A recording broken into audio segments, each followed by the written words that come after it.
ನನ್ನ ಪ್ರೀತಿಯ ಅಚ್ಚುಮೆಚ್ಚಿನ ಸ್ನೇಹಿತರೆ, ಬಂಧು ಮಿತ್ರರೇ, ಇವತ್ತು ನಿಮಗೆ ಎಲ್ಲರಿಗೂ ಟೊಮೊಟೊ ಒಳಗೆ ಮಸಾಲ ತುಂಬಿ ಮಾಡುವಂಥ ಒಂದು ರುಚಿಕರವಾದ ಪಲ್ಯವನ್ನು ಹೇಳ್ತಾ ಇದ್ದೀನಿ.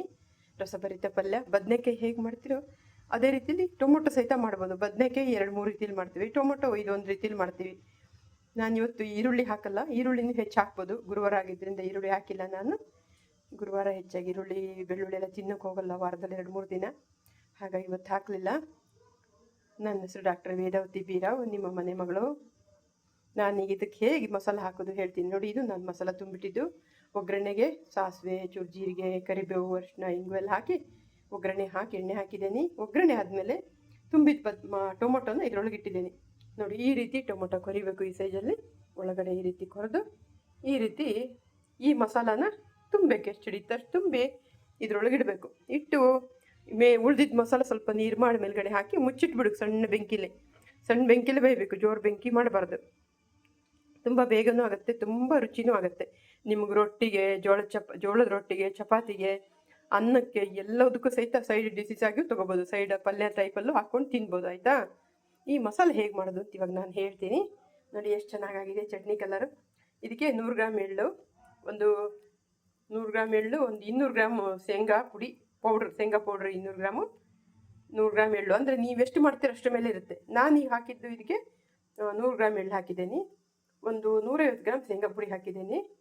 ಆಮೇಲೆ 1-2 ಚಮಚ ಕೊತ್ತಂಬರಿ ಪುಡಿ, ಒಂದು ಅರ್ಧ ಚಮಚ ಜೀರಿಗೆ ಪುಡಿ, ಒಂದು 2 ಚಮಚ 3 ಚಮಚದಷ್ಟು ಖಾರ ಪುಡಿ. ನೋಡಿಕೊಂಡು, ಖಾರ ಜಾಸ್ತಿ ಇದ್ದರೆ ನೋಡ್ಕೊಂಡು ಹಾಕಿ, ಆಯಿತಾ? ಎಲ್ಲವೂ ಅಷ್ಟೇ. ಮಸಾಲೆ ಹೇಗೆ ಮಾಡೋದಂದರೆ ನೀವು ಮಾಡೋದ್ರ ಮೇಲೆ ಇರುತ್ತೆ.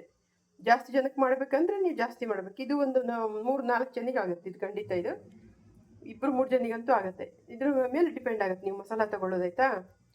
ಜೀರಿಗೆ ಒಂದು ಅರ್ಧ ಸ್ಪೂನು, ಕೊತ್ತಂಬರಿ 2 ಸ್ಪೂನು, ಕೊತ್ತಂಬರಿ ಸೊಪ್ಪು ಸ್ವಲ್ಪ, ಆಮೇಲೆ ಇದು ಎಳ್ಳಿನ ಪುಡಿ ಒಂದು 100 ಗ್ರಾಮು, ಶೇಂಗಾ ಹುರಿದು ಪುಡಿ ಮಾಡಿದ್ದು ಒಂದು 150 ಗ್ರಾಮು, ಉಪ್ಪು ಸ್ವಲ್ಪ ರುಚಿಗೆ, ಸ್ವಲ್ಪ ಹುಣಸೆ ಹಣ್ಣು ರಸ ಸ್ವಲ್ಪ, ಟೊಮೊಟೊ ಆಗಿದ್ದರಿಂದ ಜಾಸ್ತಿ ಬೇಡ, ಸ್ವಲ್ಪ ಬೆಲ್ಲ ಎಲ್ಲ ಹಾಕಿ ಚೆನ್ನಾಗಿ ಕಲಿಸ್ಕೊಳ್ಳಿ. ಗಟ್ಟಿ ಚಟ್ನಿ ಟೈಪ್ ಕಲಿಸ್ಕೊಂಡು ಈ ಟೊಮೊಟೊ ಒಳಗೆ ತುಂಬಿ, ಈ ರೀತಿ ತುಂಬಿ ಇದನ್ನು ಹೀಗೆ ಬೇಯಕ್ಕಿಡಿ. ಒಂದು 15-20 ನಿಮಿಷದೊಳಗೆ ಪಲ್ಯ ರೆಡಿ ಆಗ್ತದೆ. ತುಂಬಾ ರುಚಿಯಾಗಿರುತ್ತೆ. ಹೇಳಿದ್ನಲ್ಲ, ಚಪಾತಿಗೆ, ಜೋಳದ ರೊಟ್ಟಿಗೆ, ಅಕ್ಕಿ ರೊಟ್ಟಿಗೆ, ರಾಗಿ ರೊಟ್ಟಿಗೆ, ಅನ್ನಕ್ಕೆ ಸಹಿತ ಬದಿನಲ್ಲಿ ಪಲ್ಯ ಅದು ಹಾಕ್ಕೊಂಡು ಅನ್ನದಲ್ಲೂ ಕಲಿಸ್ಕೊಂಡು ತಿನ್ಬೋದು. ಒಂದು 2 ದಿನ ಇರುತ್ತೆ. ತುಂಬ ಚೆನ್ನಾಗಿರುತ್ತೆ ಟೇಸ್ಟ್. ಆಗಾಗ ಮಾಡ್ಕೊಂಡು ತಿನ್ನಿ. ಬದನೆಕಾಯಿ ಹೇಗೆ ಮಾಡ್ತೀರೋ ಅದೇ ರೀತಿ ಟೊಮೊಟೊದು ಮಾಡ್ತೀವಿ. ಈರುಳ್ಳಿ ನಾನು ಹಾಕಿಲ್ಲ ಇವತ್ತು ಗುರುವಾರ ಅಂತ ಹೇಳಿ. ಇಲ್ಲಾಂದರೆ ಈರುಳ್ಳಿನೂ ಸಣ್ಣಕ್ಕೆ ಕೊಚ್ಚಿ ಈ ಮಸಾಲದಲ್ಲಿ ಮಿಕ್ಸ್ ಮಾಡಿಕೊಂಡು ಎಲ್ಲ ಕಲಿಸ್ಕೊಂಡು ಹಾಕ್ಬೋದು. ತುಂಬ ಚೆನ್ನಾಗಾಗುತ್ತೆ. ಆಯಿತಾ? ಎಲ್ಲರೂ ಮಾಡಿ ನೋಡ್ರಿ. ಟೊಮೊಟೊ ಮಸಾಲ ತುಂಬಿದ್ದು ಸ್ಪೆಷಲ್ ಟೊಮೊಟೊ ಮಸಾಲ ಪಲ್ಯ, ಮುಳುಗಾಯಿ ಪಲ್ಯ. ಟೊಮೊಟೊ ಸ್ಪೆಷಲ್ ಮುಳುಗಾಯಿ ಪಲ್ಯ ಅಂದರೆ ಟೊಮೊಟೊ ವಿಶೇಷವಾದ ರುಚಿಯಾದ ಮುಳುಗಾಯಿಯ ಪಲ್ಯ. ಎಲ್ಲರೂ ಮಾಡಿ ನೋಡಿ, ತುಂಬ ಚೆನ್ನಾಗಿರುತ್ತೆ. ಯಾರಿಗೂ ಇನ್ನು ಗೊತ್ತಿಲ್ಲ, ದಯವಿಟ್ಟು ಕೇಳಿ, ಹೇಳ್ಕೊಡ್ತೀನಿ. ಧನ್ಯವಾದಗಳು.